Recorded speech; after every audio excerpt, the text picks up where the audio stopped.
So we're on the logging job, or I am. I drove over here this morning. Gonna fly it around. We're just about done with this job. And get the drone out. Take a quick little spin. Fire her up.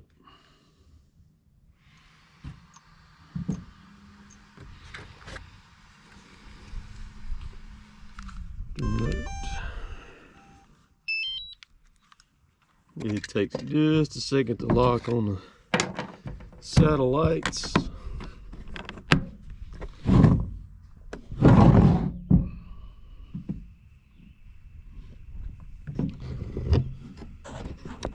Maybe y'all can see right there.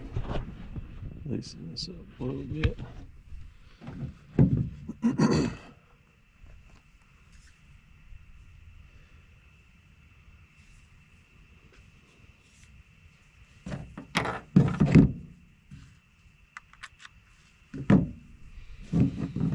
It's not like a normal camera where you just pull it out, turn it on, and hit record. It takes just a second to get it ready to go.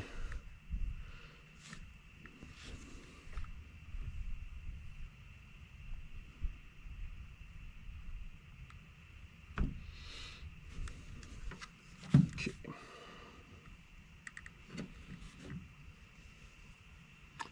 All right, so we're locked on 12 satellites. We good to go, and we'll take it right off of this box.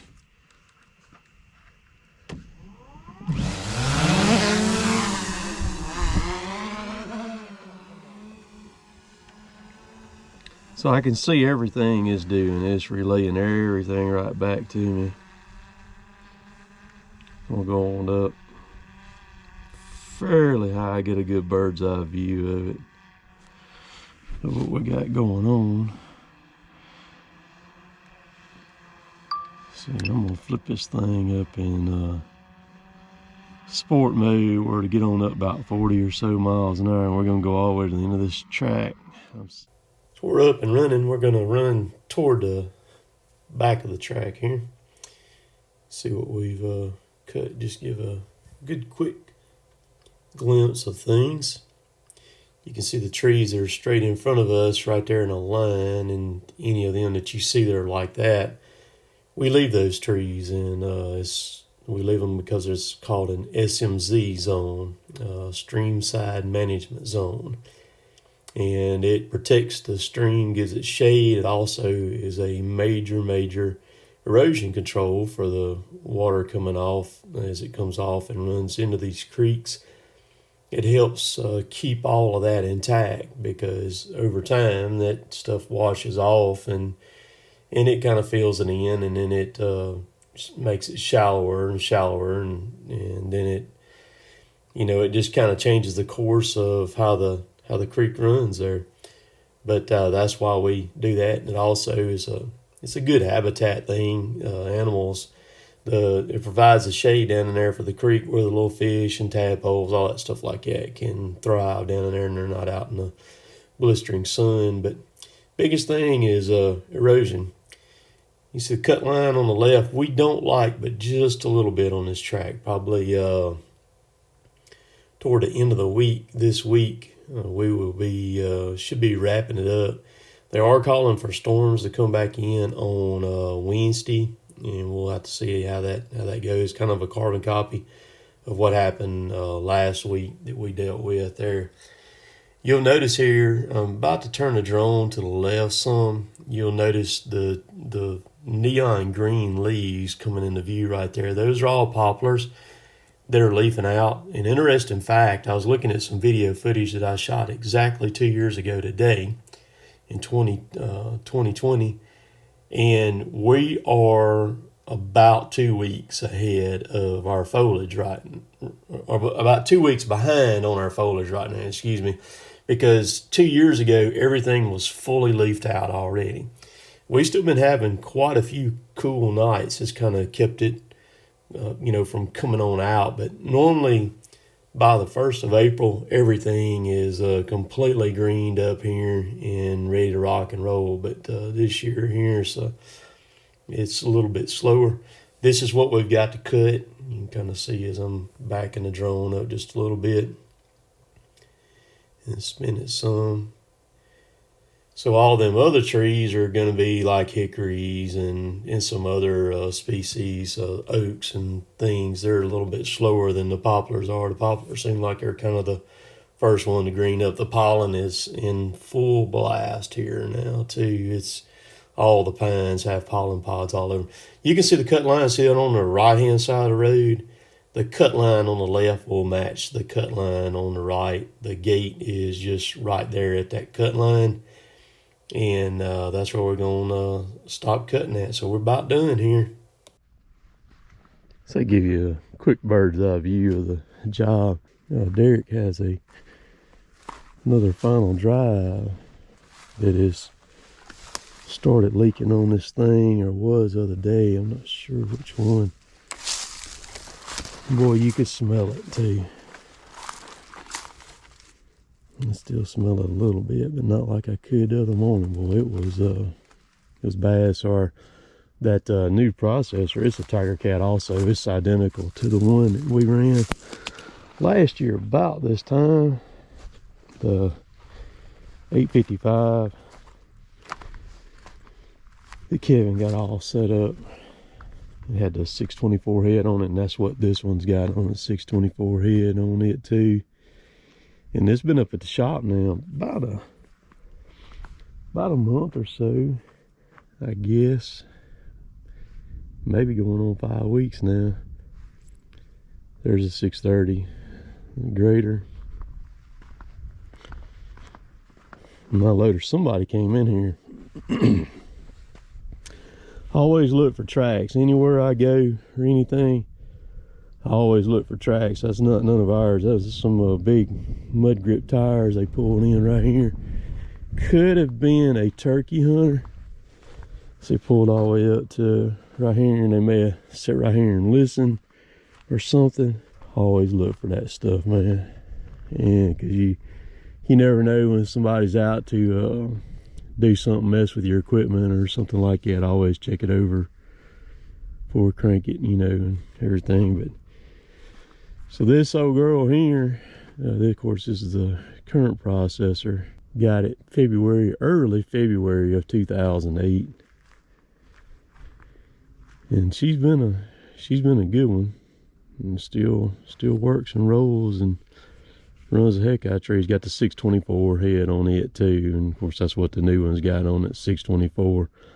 You pretty much you could run this stuff with a 622 for the most part. Probably 75% of what we do, you could run it with a 622, but the 624 just does it better, you know what I mean? And it does bigger stuff, larger stuff. 623 you could probably run 80% of it, but there again, the 624 is just much more of a robust, more powerful, larger head than the 622 and 623 is. Of course, a more expensive head too.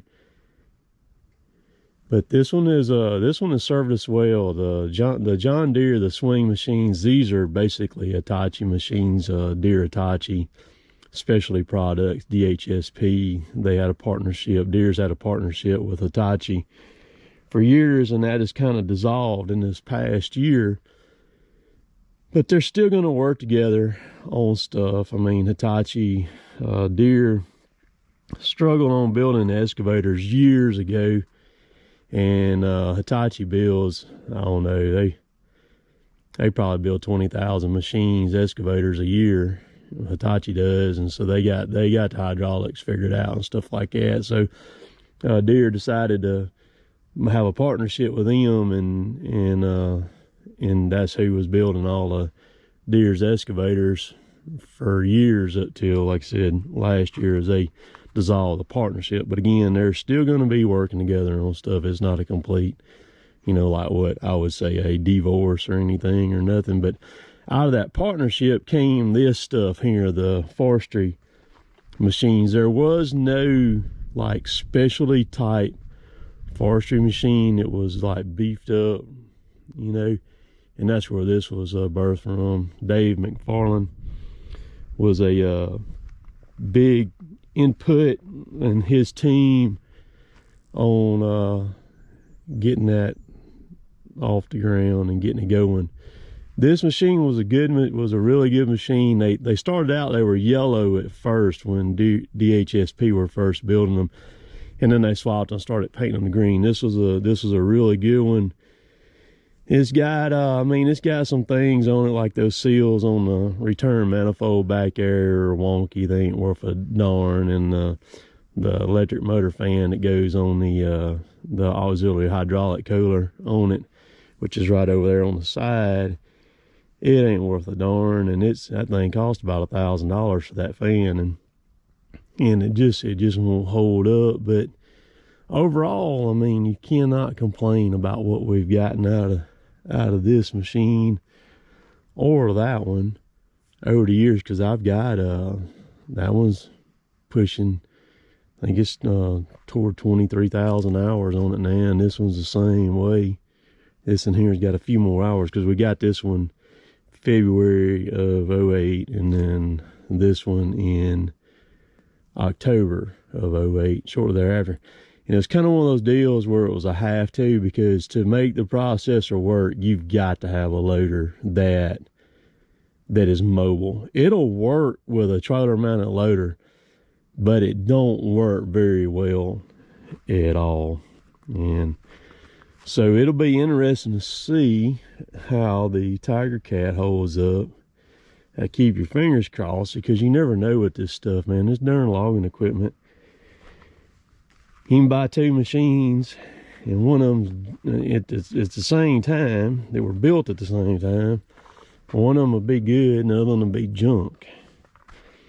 I tell you, this machine here has never ever had a cylinder packed on the machine. I finally packed the grapple cylinders. They had about 17,000 hours on them when I packed them grapple cylinders.